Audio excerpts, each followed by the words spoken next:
可是这里每一个游乐设施应该门票都很贵。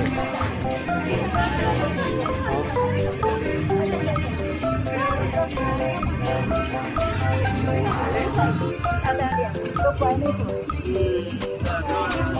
心不在焉的，在他们走来时都很到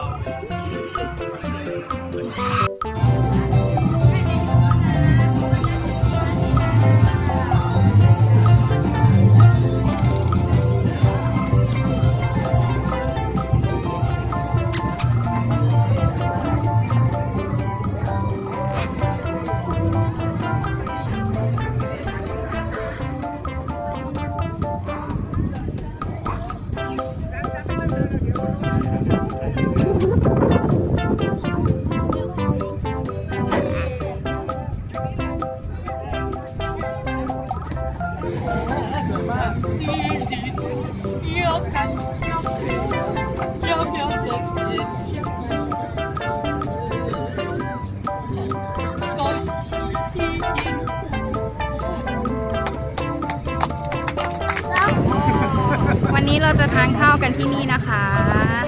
นี่เลยสวยมาก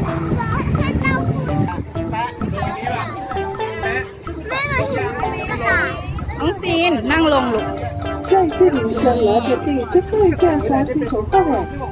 สวยมากเลยนะคะล่องแม่น้ำเจ้าพระยานะ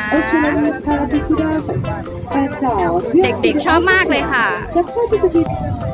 มุ้งผิงมุ้งซีนฮัลโหลหน่อยเลยนี่นะคะวันนี้เราจะทานข้าวกันตรงนี้ นี่เห็นไหมสวยมากๆเลย Can I please get on คนเดียวคนเดียว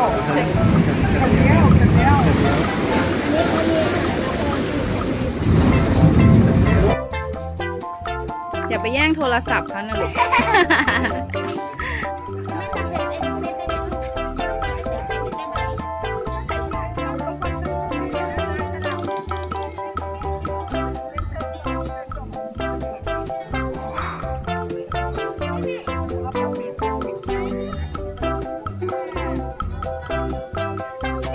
ช่วงต่อไปขอเชิญรับชมการแสดงระบำ coronation ceremony will also be displayed with a musical function show to pay tribute and Her Majesty Queen สุธิดาพัชรสุภาพิบูล Please enjoy the show. 宣布有人。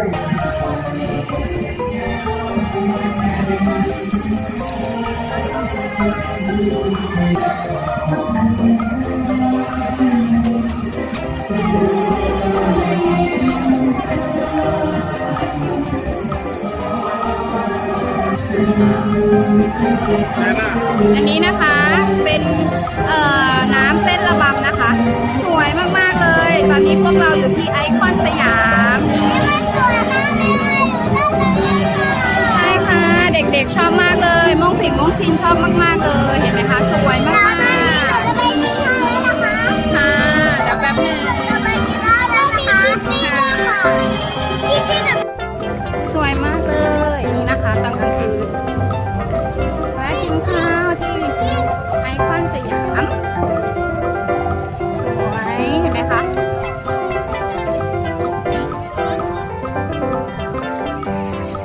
นี่นะคะเดี๋ยวเราก็จะขึ้นเรือที่จะข้ามฝั่งนะคะไปฝั่งอีกฝั่งนึงค่ะไปลงที่เอเชียทิกอันนี้เราอยู่ริมแม่น้ำเจ้าพระยานะคะ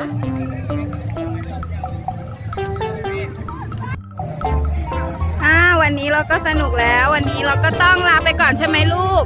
ใช่ค่ะวันนี้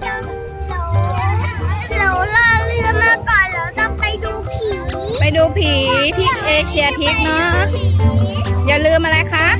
อย่าลืมกดไลค์กดแชร์กดติดตามให้เดือนนะคะ บ๊ายบายอย่าไปดูกันเลย เย้ อย่าลงไปดูกันเลยเย้กดไลค์กดแชร์แต่ละพันให้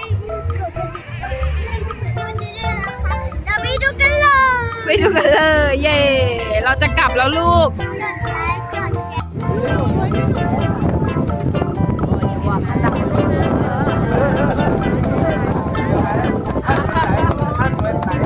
เอาพวกกัน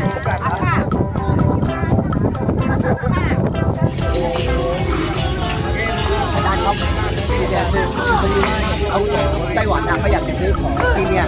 แต่ว่าพอดีว่าบางคนมันก็มันดึกไปแล้วแล้วก็เราต้องมีเลือกที่เลือกเองด้วยต้องบอกที่จะยอมแต่ว่าเขา